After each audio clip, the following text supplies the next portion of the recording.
Hello, YouTubers, friends, compatriots. Who are shells, dust, lights, hearts, fans, and tassels? I'm a useful idiot. Today I want to talk about the fact that crazy old American dude went over to Syria.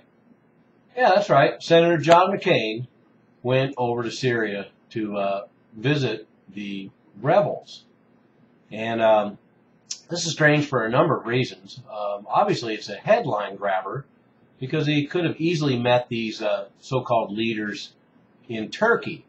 But no, he had to make a spectacle of it by actually going into Syria. And then, of course, released stories that he was eager to get into the combat zone, but they talked him out of it, which is great John McCain mythology that he creates himself.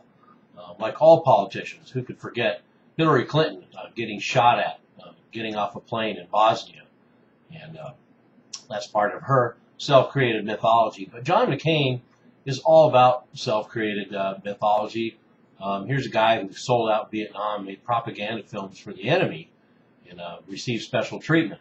That said, he was in prison in Vietnam for quite a number of years and came back a hero.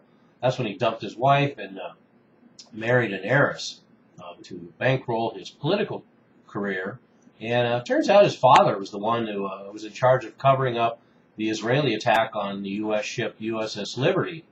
And so his father covered that up. And then who could forget that meeting he had with Gaddafi before Gaddafi got put on the NATO shit list, when McCain went over there and talked about what a great man he was and helping us fight terrorism.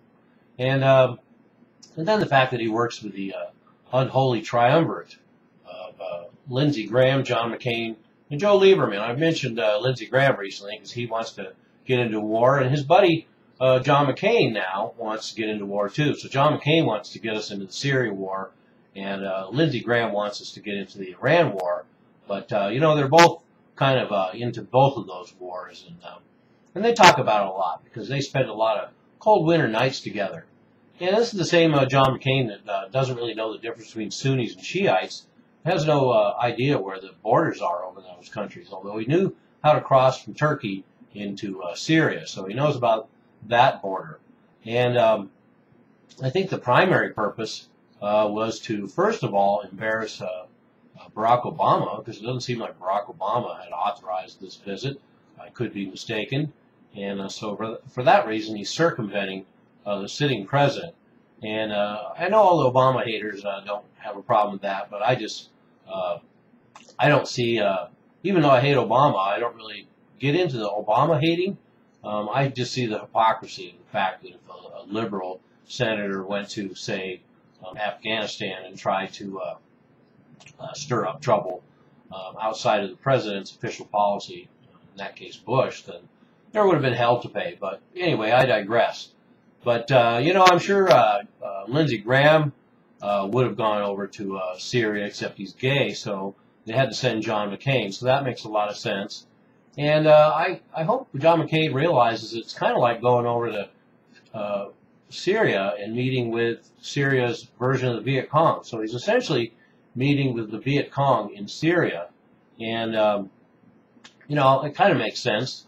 He's collaborated with the enemy before, so he's a good representative to go over there and talk to some of these Syrian rebels. And I'm sure they all sat around a campfire and did a couple rounds of Kumbaya and Bomb Bomb Bomb Bomb Bomb Iran, one of John McCain's favorite little ditties. And who knows, maybe they even tortured him a little bit just for old time's sake. And, well, there you have it.